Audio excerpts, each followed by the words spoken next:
The countryside of the British Isles. Beautiful. And although most of us now live in towns or cities, we still think of our land as one filled with rolling hills and velvety fields where sheep may safely graze.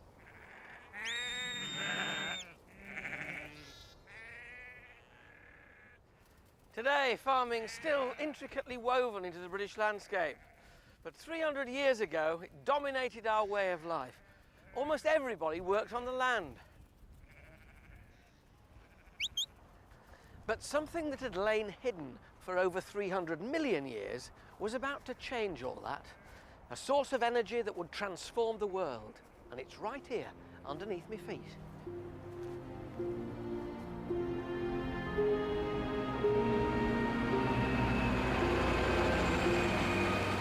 What is it? Coal! It started on a small scale, but by the end of the 19th century, Britain was mining more than 38 million tonnes of this stuff a year. More than is extracted by all our modern machinery today.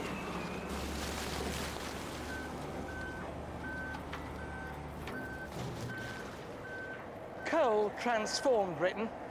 It fueled the Industrial Revolution, making Britain the most powerful nation in the world. But more than that, this dirty black rock that was so hard to win from the earth caused the greatest changes to our landscape since the Ice Age. Under our cultivated fields lay a whole treasure trove of rocks and minerals just waiting to be dug out. Our supplies of lead, iron, tin and copper would all change the face of Britain. We'd come to dominate the land, joining the distant corners of our isles by rail, road and canal.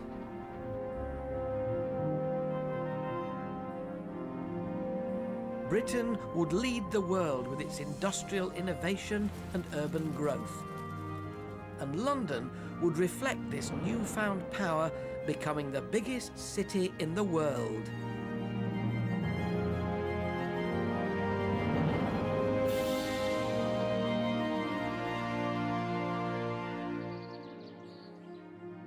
The great swathes of Britain's forests that had provided fuel and timber for much of our history were now at a low ebb.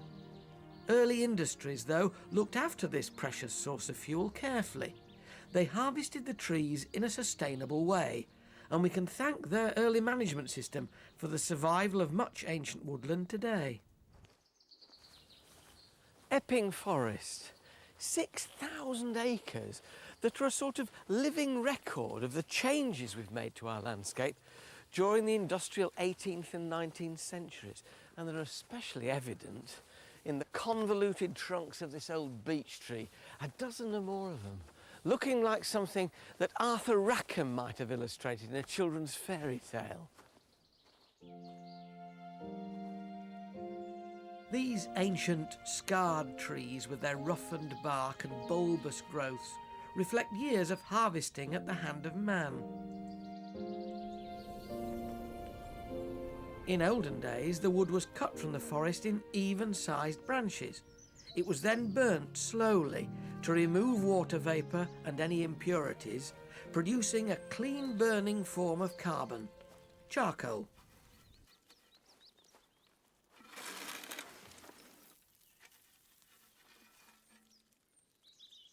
Charcoal was in great demand from gunpowder, glass and ironworks because of its purity. To get the even-sized branches needed, trees were either cut off at ground level, coppiced, or pollarded, cut off at the top of the trunk. Both forms of harvesting were done every 10 years or so.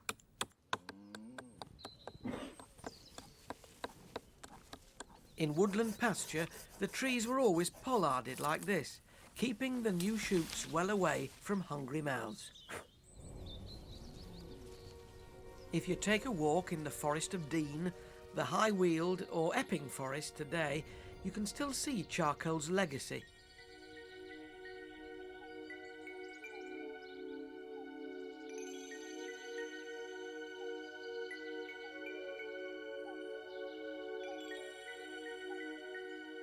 regular pruning allowed sunlight to reach new areas of the forest floor, creating enchanted glades.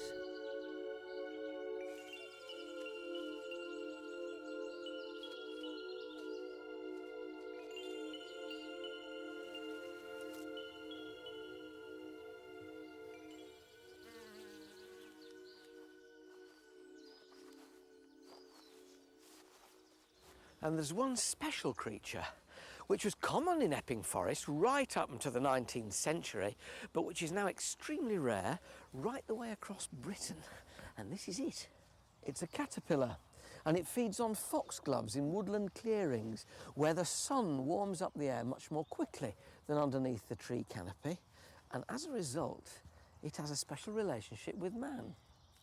For thousands of years, the clearings formed by the charcoal burners provided a perfect hotspot for these insects which are susceptible to the cold.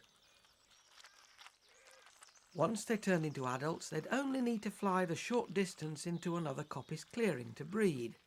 Because of this, these heath fritillary butterflies were said by the Victorians to be the woodman's follower. Today, the heath fritillary is extremely rare in woodland because coppicing and pollarding have declined. Why? Well, another fuel was beginning to take over from charcoal. It was here, in Stoke-on-Trent, that this new alternative, coal, was most appreciated.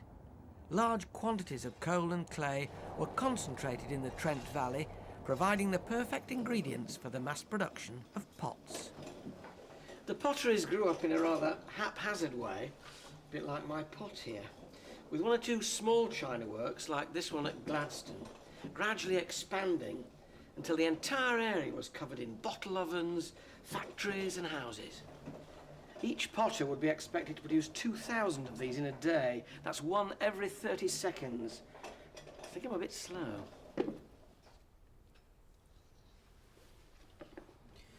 Well, I think that's a bit of a success. But then, so were the potteries. The bottle ovens were never idle. While one was being filled, another was fired and stoked for 3 days. The unending supply of local coal produced all the heat needed to ensure the continued expansion of the potteries. But there was one big problem with coal. Burning it was a dirty business.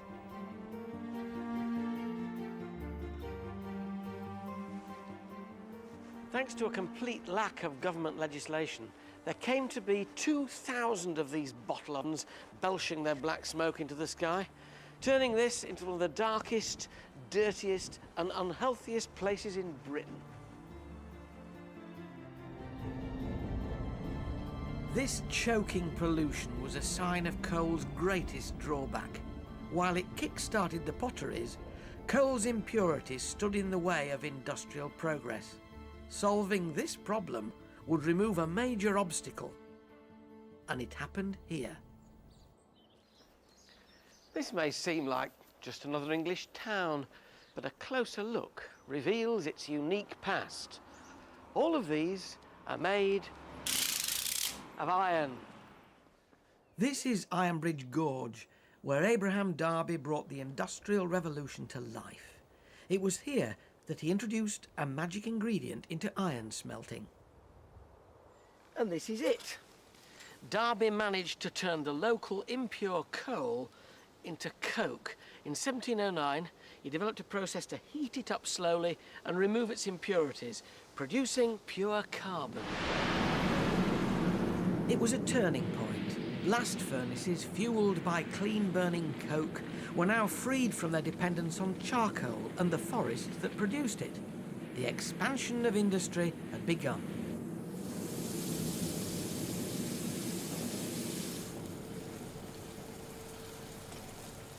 Iron could now be mass-produced and cast into every conceivable shape. Its uses seemed limitless.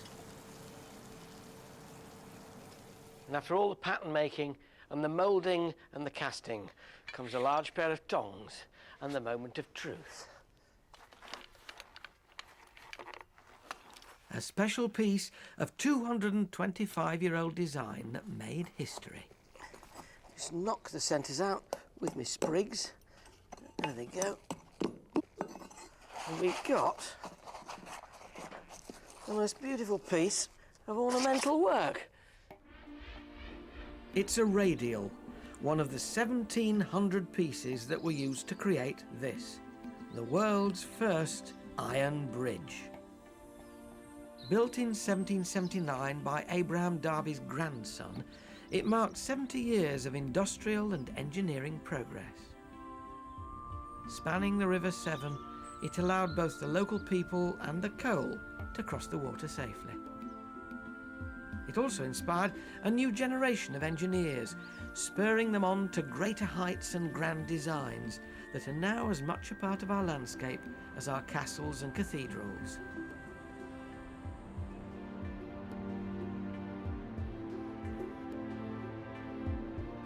These huge bridges still impress today. You can only imagine their impact when they were first built.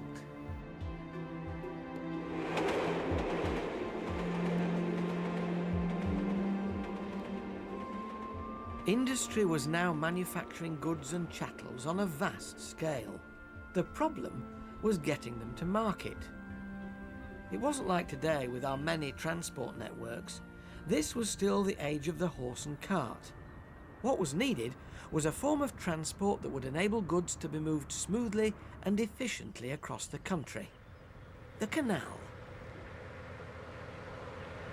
One of the supreme achievements of canal engineering is this, the Ponte Casillte Aqueduct, a waterway through the sky.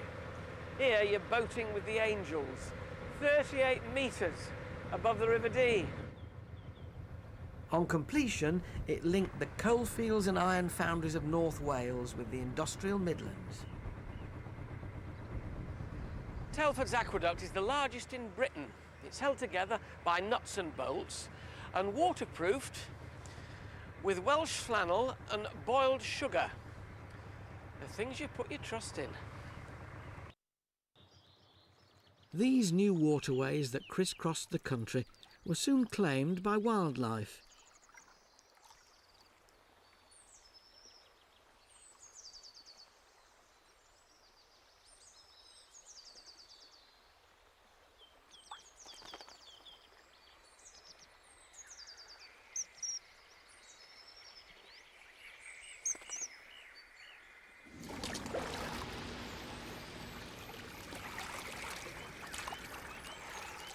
The kingfisher is a favourite. It's a shy bird, not much larger than a house sparrow, and it takes a bit of spotting. Kingfishers love slow-moving streams and canals. They're brilliant fishermen, and they catch their own body weight in minnows, bullheads and sticklebacks every day.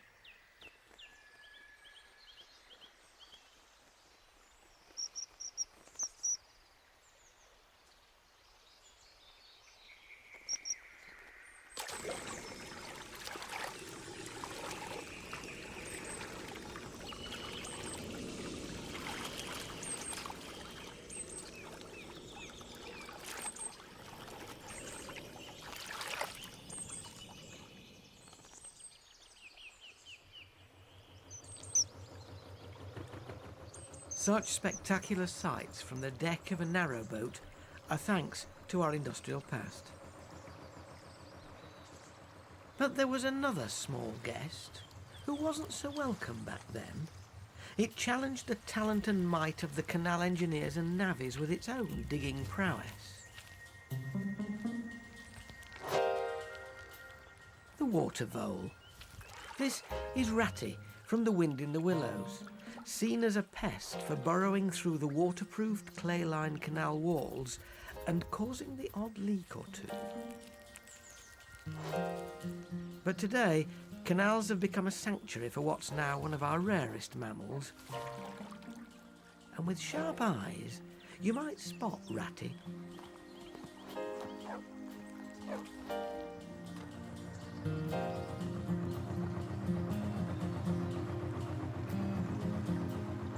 Not everywhere was lucky enough to have the canal system on their doorstep. In places like Cornwall, the rugged, uneven landscape had been left remote from the heart of industry. But it was on these spectacular cliffs that the next great development took place. I'm not far from Land's End, in one of my very favourite parts of the country, not least because of the wild flowers that grow here. These cliff tops are simply awash with them. Bluebells, bird's foot trefoil, sea campion, and just up there, a plant that reminds everyone of my generation of the old threepenny bit, because it used to be stamped on the back of it, sea pink or thrift. And the reason they thrive here is that they're very good at growing on thin soils. And the reason the soil is so thin is that not far below the surface is solid rock. These rocks were formed about 280 million years ago, when France was pushed into Britain. The pressure caused the Earth's crust to buckle and melt, rising as a great granite block. Where molten granite touched the rest of the rocks, though, extraordinary things happened. And to find out what, I need to go down there. As these rocks cooled, cracks formed, which were then filled with a curious substance. It's not just the sea that's turquoise blue here, the rocks are too. Now then, what does that remind you of? The dome on the town hall clock? Ah, you see, that's the clue.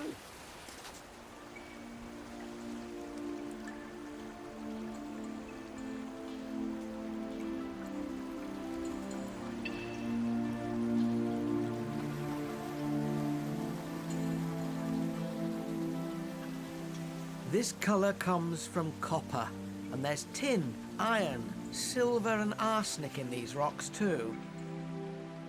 It's these minerals that transformed a quiet Cornwall into one of the world's busiest mining centres, with some of the deepest mines in the world.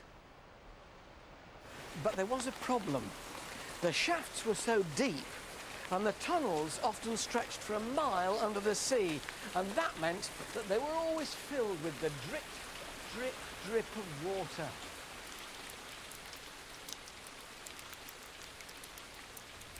It needed to be removed, and this necessity gave rise to the world's first steam engine.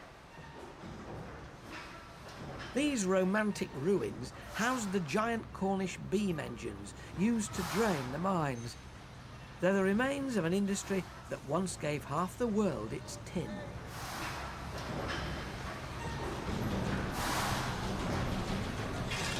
But these pumps were fuelled by coal shipped at great cost from Swansea, and it was this that pushed engineers across the country to create a more efficient and economical beast.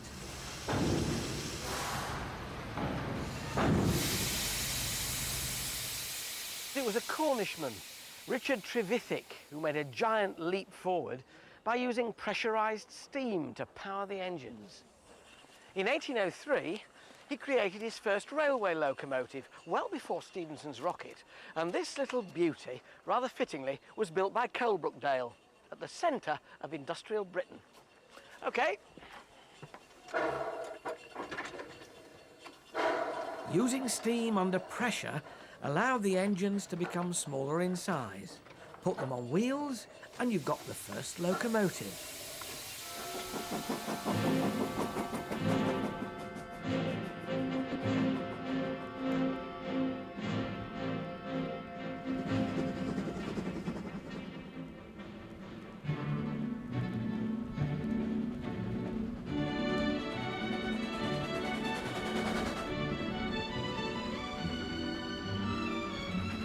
The railways that followed snaked their way right across the British Isles.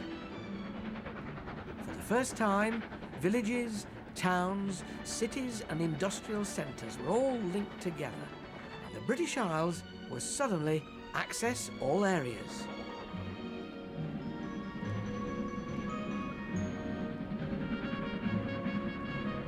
The navvies who'd once dug the canals now laid tracks across the countryside.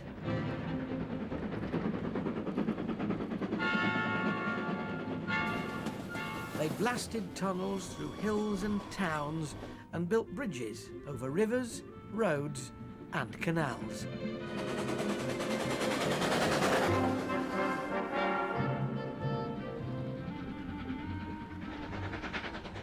Now that engineers had conquered the landscape, they celebrated their triumph with great structures like the Glenfinnan Viaduct. Soon, 30 million passengers were being carried every year. There were a few hitchhikers too.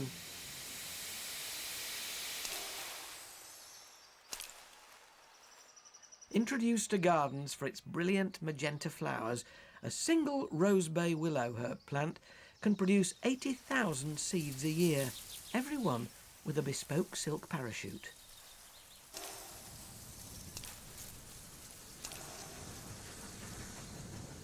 And with the help of the train's movement along the line, these featherweight seeds wafted far and wide.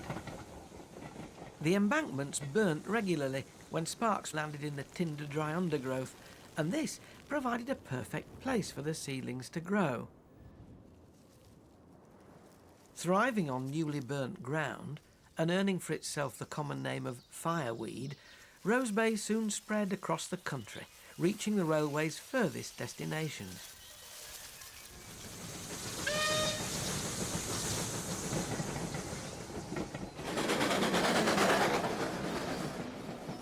It followed in the wake of a whole new breed of traveller, the tourist.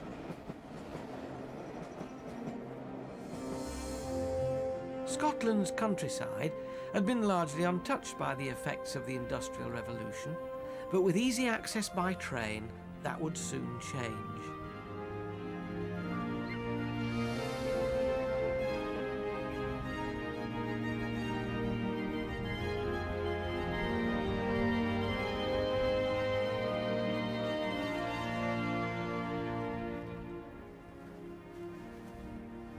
During the Highland clearances, landowners had banished tenants from their property. The resulting wild landscape attracted wealthy tourists looking for a bit of sport and a contrast to their overcrowded city lives.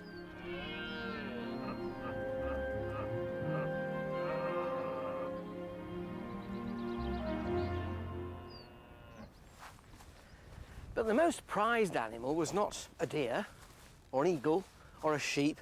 It was something quite unexpected, and it was to become the most valuable creature in the British Isles.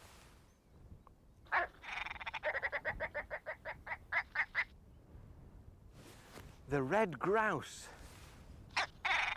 They're certainly entertaining to watch, with their red eyeshadow and comical call, but to the Victorians they provided another form of amusement.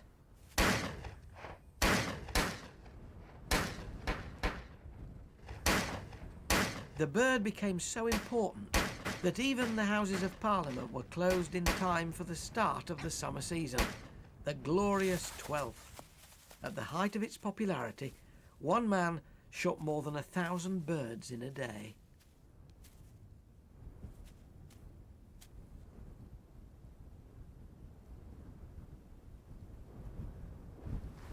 But how did a rich man's sport have such an impact on our land? Well, to rear grouse wild, you've got to have heather moors. They depend on the young shoots here for food and on the elder plants for shelter. So, to get lots of grouse, you need lots of heather moorland. This need for both old and new heather prompted gamekeepers to burn strips of heather every winter to create the perfect mixed habitat for the grouse.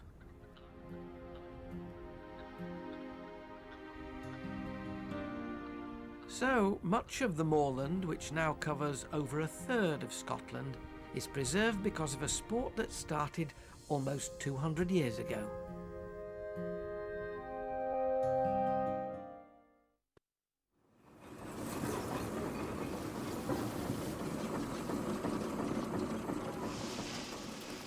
As people left the countryside for the cities, our urban population rose and our cities grew to such an extent that even England's rich farmland couldn't support them. We turned, in desperation, to a neighbour, one that had remained devoted to agriculture: Ireland. Ireland's mild climate, limestone foundations and heavy rain made it a perfect place for grazing cattle, huge quantities of beef and grain were sent over to England. But farmers in the southwest of Ireland faced a different situation. Here the land was so wet and boggy that only one crop would thrive: the potato. But even the humble potato needs some drainage if it's to grow well. Unlike the straightforward digging that I do for my potatoes at home, the Irish families who worked here made wide mounds which they fertilised with seaweed and lime. They used a spade, but not a spade as we know it. Their spade had a narrow blade. It was a spud, which became the common name for potato, spud. Visitors called these ridges lazy beds because they only involved digging trenches rather than the whole field. Spuds grew well in these ridges though, and a modest 1 acre plot could provide 9 tons of potatoes, enough to feed a large family for a year. It was a farming system that worked well for many years, but a freak introduction from abroad was to change the fate of millions.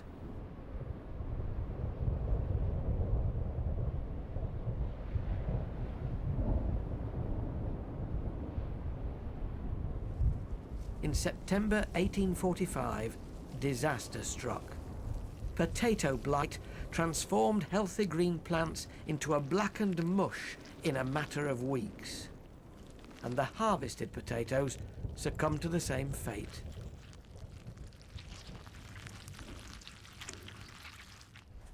Its attack was devastating.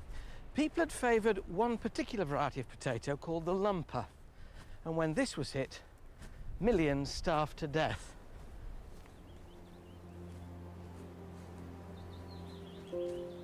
This area here was once a village called Lissaroux. 200 people worked and played here. 15 of them would have lived in this room. And now it's just a pile of mossy stones.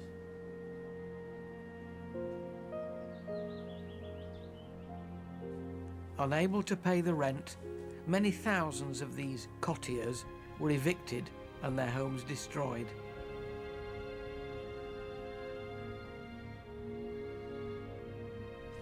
There was little support for the famine victims other than workhouses and the building of relief roads like these.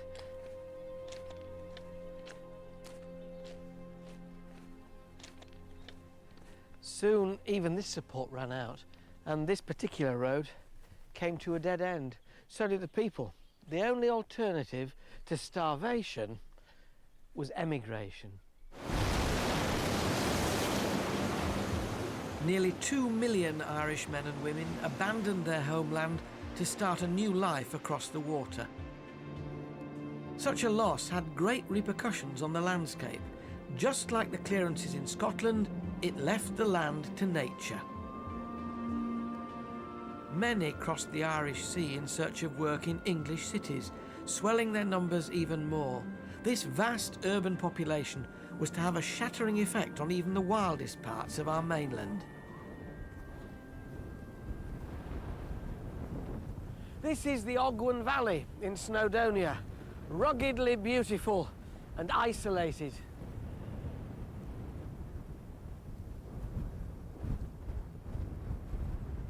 But this isolation was soon to be overwhelmed by industry. And the reason was because of this, slate. It was formed around 600 million years ago in the deep sea. Layer upon layer of mud was buried, squashed and baked hard to create this finely textured layered rock. And why was this rock so vital to city growth? It can be split easily into layers that are thin, light, waterproof and perfect for keeping the rain out of your house. So popular did slate become as a roofing material that the demand created this.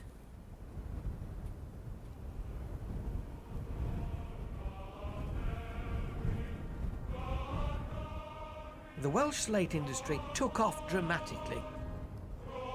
In the early 1800s, 12 shiploads a month were delivering slates for roofing, for tombstones and for paving. Penryn once employed 4,000 men and boasted that with the help of their labour force, they roofed the world.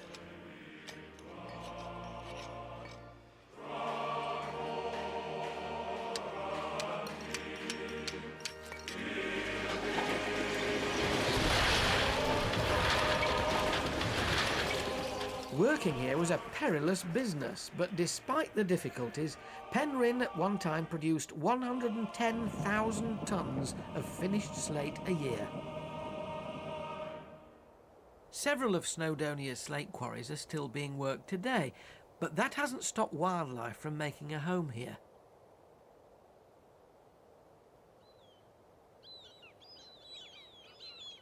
The sides of the quarry are now an inland cliff, a perfect new habitat for coastal birds to colonise, like the pigeons and seagulls that nest in its fissures and on its ledges.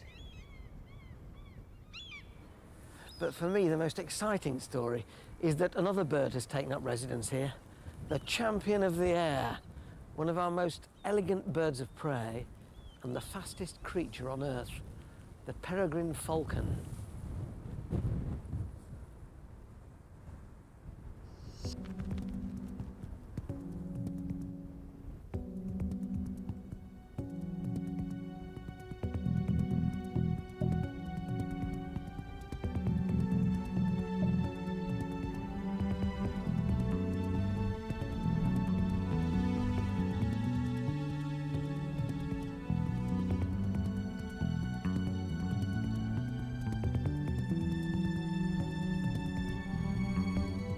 Slate quarries provide good hunting and nesting grounds, so from the peregrine's point of view, it's worth protecting them from other raptors like this buzzard.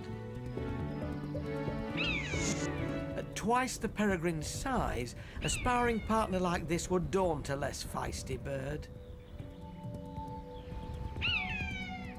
Once the skies are clear, it's time to hunt.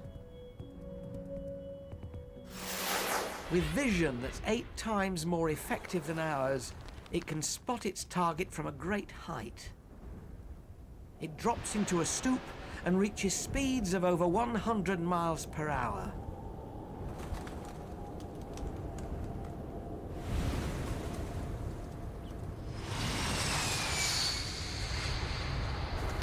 It flushes the panicked pigeons up the quarry wall and into its fatal embrace.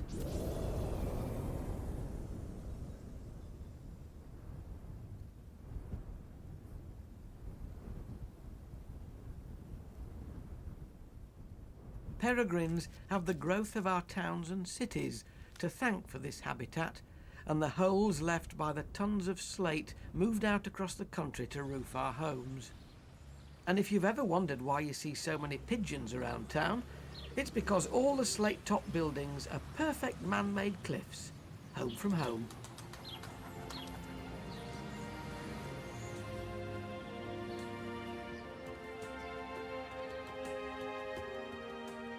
By the early 1800s, cities were booming. Industry in the north created our 6 largest, including Glasgow, Newcastle, Manchester and Leeds. But to the south was the biggest of them all. London had become one of the world's busiest building sites. Its success was celebrated in the grand architecture of the new Houses of Parliament. Britain now governed not just a country, but an empire, leading the world when it came to technology and ingenuity.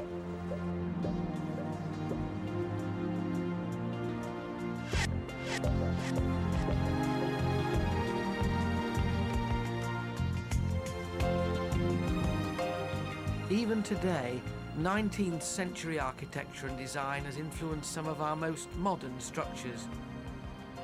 But there was a downside to all this success. I'm 60 metres above the streets of London on a clear spring day, and the view is absolutely wonderful. In the early 1800s, this was the largest city in the world, with 1.5 million people crammed into just a few square kilometres. it caused pollution problems on a scale never seen before. If I'd been standing up here all those years ago, the view would have been very different.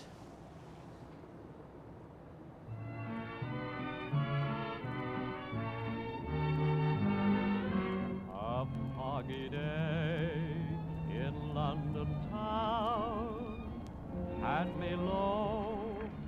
Almost every home now had coal fires, and the millions of chimneys belched out enough smoke to block out the sun. This extreme air pollution caused other problems. It was blamed not only for killing off trees in the city, but also for causing a new disease, cholera. To keep a vestige of green in their city, the Victorians turned to a tree that could cope with the polluted conditions and perhaps even improve them. What they used would become the lungs of London. Despite its name, the London plane tree isn't a true Cockney. In fact, it's a hybrid between an American and a European. And like lots of Americans and Europeans, you can find these all over London. Plane trees became popular in Victorian times thanks to their hardy nature, and they changed the treescape of British cities forever. It's thought that they might survive for 500 years, so one day they'll also be some of the largest trees in the country. But what's so special about this tree? Well, if you look around it on the ground, you'll find lots of bits of bark that have flaked off. And if you look closely at this bark, it's covered in tiny pores. Now, just like our skin, those pores get clogged with dirt. So by shedding some bits of bark regularly, the tree gets rid of the dirt and always has some clean pores to breathe through. A bit like a face pack, really. More recently, it's been discovered that when the leaf buds grow in April, the leaves are covered with minute hairs to protect them from the sun. But these hairs also trap tiny particles of soot. The hairs then drop to the ground in the summer to expose clean leaves, cleansing the air in the process. And the glossy mature leaves are easily washed clean of dirt by rain. If you put all this together, London plane trees in city parks can help remove 85% of the grime from the surrounding air. But although these trees could thrive in such terrible pollution, people weren't so lucky. The smog in the air was so thick and cut out so much sunlight that 15% of London children got rickets due to a lack of vitamin D. And that was just one of their problems. It was cholera that was the major killer in London. In one year, 14,000 Londoners died of the disease. The average life expectancy of a man was reduced to just 29 years.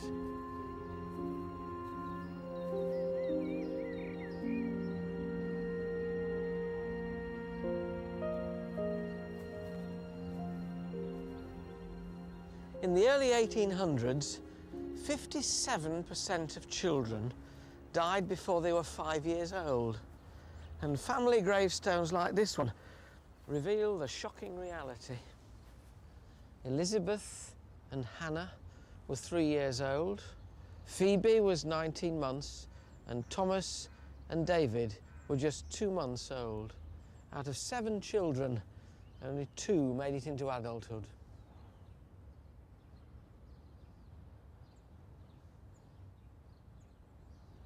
In this tiny plot alone, 123,000 bodies were buried. London's graveyards were quite literally overflowing with putrefaction. Something had to be done.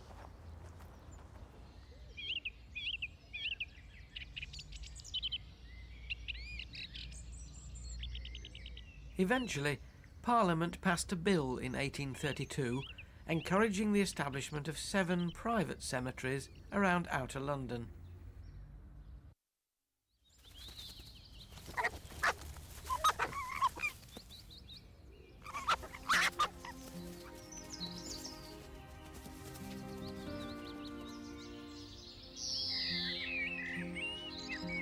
In an era before the existence of large urban parks, garden cemeteries became popular places for a carriage ride or a stroll. Left undisturbed for years, they've now become some of our best urban oases for wildlife.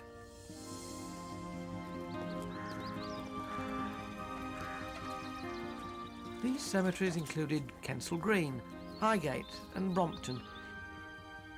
Here at Brompton, the 40-acre site now holds 200,000 graves. These burial grounds solved the problem of body disposal, but what about the cause of death? Cholera.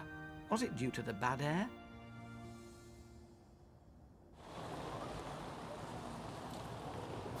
There were many people who escaped an early death because of one thing. They drank beer. Back in the 1850s, this stuff could quite literally save your life.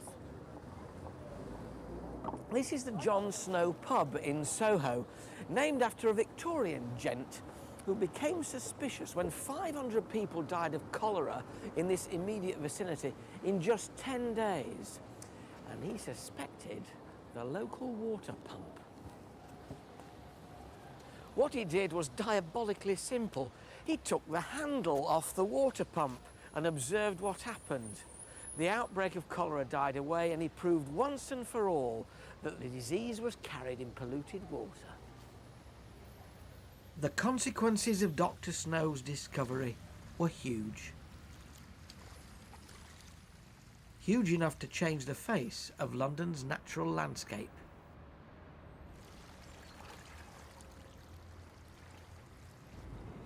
This is the York Watergate, built in 1626 for the Duke of Buckingham, so that he could alight from his barge and access his riverside mansion in style.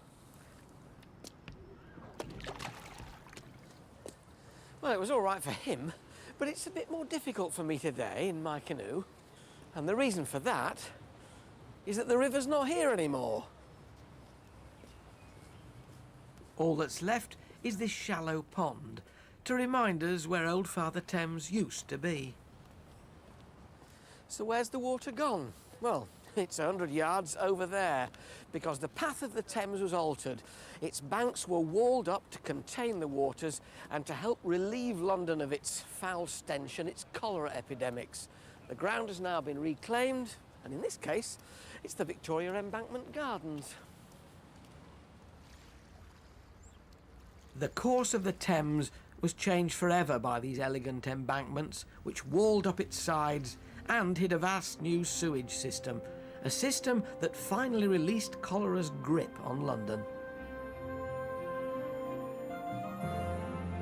We'd reached a point where we could control the problems that arose from our industrial success and could alter the landscape to suit our needs and even our whims.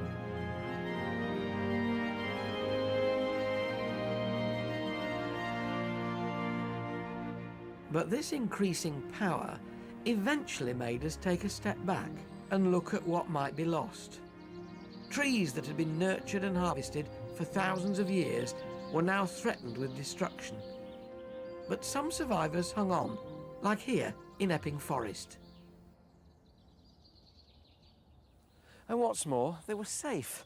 The Corporation of London preserved them in what was probably the first conservation programme designed to set aside land for all of us to enjoy. In 1878, all this was protected for future generations. After an era of ferocious industrial expansion and economic growth, when we thought little about poisoning ourselves and the environment, it gradually began to dawn that we had a responsibility to the land and the things that lived on it. The history of our landscape was about to enter a new and more enlightened phase, and it's the events that have occurred in our lifetime, both man-made and natural, that have shaped the Britain we live in today.